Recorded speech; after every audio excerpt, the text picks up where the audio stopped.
What's up, guys? This is Ryan and Eric from Tower Reviews, and today we're going to be doing a video showing you some of our top hidden features in iOS 7 that we've come across in the past couple days of using Apple's new operating system. We are currently running beta 2 of iOS 7, so let's go ahead and kick it off with some of our favorite hidden features. So let's go ahead and into the camera for the first feature. And our favorite feature here is actually very useful, especially for people who like to use their iPhone cameras a lot. So basically what you can do is start recording a video, and you're still able to pinch to zoom, as you can see, zooming in on Eric's hand there. So that's while the video is recording. So it allows you to have about See there. 2 to 3 times digital zoom. Obviously not going to be as good as a regular camera, but the distortion of the video is really not too great when you zoom in. So it's going to be just a really nice feature to have for that extra little zoom when you need to video something that's farther away than normal. On to the next feature. It's a very little thing, very subtle detail that actually is kind of hard to see at first, but if you look at the clock right there, you can actually see the second hand moving. So the clock is live, which really doesn't add any functionality because you can just look up there at the digital camera or digital clock. But just a nice little thing that kind of have been wondering why that hasn't been a feature for a while now. Also, to go along with that, another hidden feature, which is probably known throughout, but it was stressed in the keynote, is that Apple's using a grid system now for for their app designs. No longer will there be ones that are not centered on the calendar and stuff like that, so all of their apps are going to be completely and utterly centered and completely going off the grid style. Next we've got an inbuilt app, Passbook. So you've got the option to scan codes, as you can see here with the QR code reader.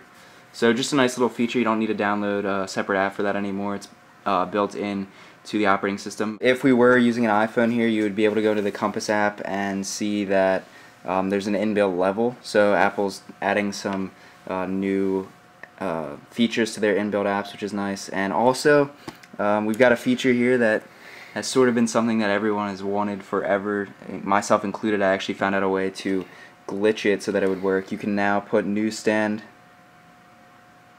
into a folder. So there you can see it is in the new folder design, which is nice, just to get it out of the way. It was really annoying to have every app in a folder and then just seeing Newsstand sitting there alone. So that's a nice feature. Another nice new feature that Apple's sort of working on, I'm not sure what it's going to look like once iOS 7 is actually released, is gestures, sort of like what you see in the iPad. Let's go ahead into Messages. And as you can see here, you can swipe back. You have to go from the side, but if you go from the side, you can see that you can get back in apps, which is really nice, so you don't have to reach all the way up across. You can just swipe back from the side. It's very intuitive and helpful for people with small hands, especially with the new longer display on the newer Apple devices. The next feature here is something that's out on the lock screen. So if we go into Clock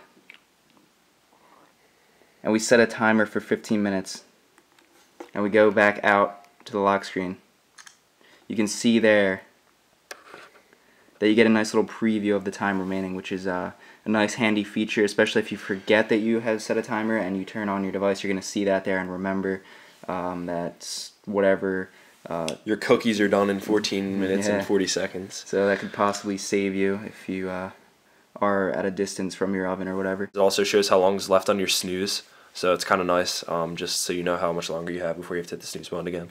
So if you go into wallpapers, you're going to see here that you have the option for dynamic wallpapers, stills, and then your photos. So let's go ahead into the separated panorama option and select this panorama here. So if we set that as our wallpaper, I'm going to do both. As you can see behind the apps, you get a view of the panorama. You can tilt it all the way around and see the whole thing. Obviously, at this angle, I can't show you the entire thing, but take my word for it, you can look at the whole panorama, and then you get an even better view of it on the lock screen. It's sort of a novel idea that I haven't really seen on anything else. I'm sure there's a third-party option for Android. Another feature, which is probably one of my personal favorites and something that I've always wished iPhones had since I first got one, and since I first found out that they actually didn't have this feature, So if we swipe over from the left on our messages here, we get a little pull over notification here, as you can see, and you get the timestamps for each individual message. So as you can see, we've got all the time intervals, and so far I'm pretty sure that the feature only exists for your own messages and not ones you've received. But obviously you get a pretty good idea of where they are just by looking at the messages you've sent. Just one last feature that most people have probably figured out by now is the Spotlight search, which is now just a pull down away, so you can access it from any of your home screens instead of going all the way over. Some people might have been surprised when they saw that you couldn't just swipe over to the Spotlight search, so now it's just a swipe away, which I personally like. Some people might find it annoying as you have the possibility of an accidental swipe down, which really isn't that much of an inconvenience. So that's about it for our hidden features. There's definitely a possibility that there will be a part 2 to this video if we figure some other things out. Yeah, I'm already starting to think of stuff that I want to add, but we'll end it here.